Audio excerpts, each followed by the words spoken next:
pwedeng bili.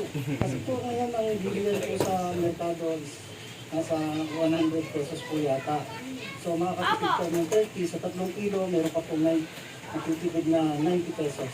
Dahil sa 400 sa kulawang inisyal na ipinagalaman ng mga local traders o opisina ng SRA sa Quezon City bilang suporta sa Pasok mo programa. dyan sa butas. Agad naman daw magpapadara ng dagdag Sakit.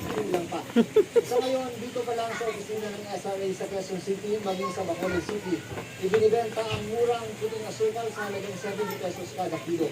Pero, Labanan ni matalakan na ang Kuya, tayo hindi ng niya ahensya ng Ayun na. mga local store na pumunta sa mga barangay at mga palengke para mas maging madali sa mga mamimili.